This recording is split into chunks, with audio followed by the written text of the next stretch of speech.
ঢালিউডের জনপ্রিয় চিত্রনায়ক সালমান শাহ হত্যা মামলায় খল চরিত্রের অভিনেতা আশরাফুল হক ডনকে গ্রেপ্তার করেছেন পুলিশের অপরাধ তদন্ত বিভাগ সিআইডি। রোববার রাজধানীর হযরত শাহজালাল আন্তর্জাতিক বিমানবন্দর থেকে ইমিগ্রেশন পুলিশ তাকে আটক করার পর সিআইডির একটি দল গ্রেপ্তার করে।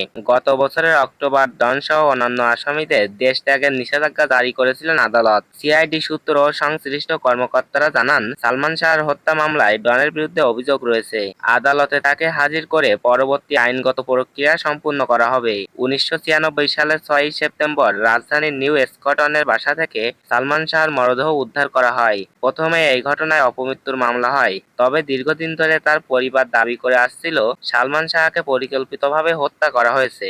এরপর ২০২৫ সালের অক্টোবরে সালমান শাহর মামা মোহাম্মদ আলমগীর রমানা থানায় হত্যা মামলা দায়ের করেন। এতে সালমান শাহর স্ত্রী সামিরা হক, তার মা লতিফা হক লিও, অভিনেতা ডন, শিল্পপতি ও সাবেক চলচ্চিত্র প্রযোজক আজিজ মোহাম্মদ ভাই সহ মোট ১১ জনকে আসামি করা হয়। প্রায় ৩ বছর ধরে সালমান শাহর মৃত্যুর প্রকৃত কারণ নিয়ে নানা আলোচনা ও বিতর্ক রয়েছে। নতুন হত্যা মামলা এবং ১১ জনের বিরুদ্ধে তদন্তের পর ডনকে গ্রেপ্তার মামলা তদন্তের গুরুত্বপূর্ণ অগ্রগতি হিসেবে দেখছেন অনেকে। তো এতক্ষণ আমাদের সাথে থাকার জন্য আপনাদেরকে অসংখ্য ধন্যবাদ।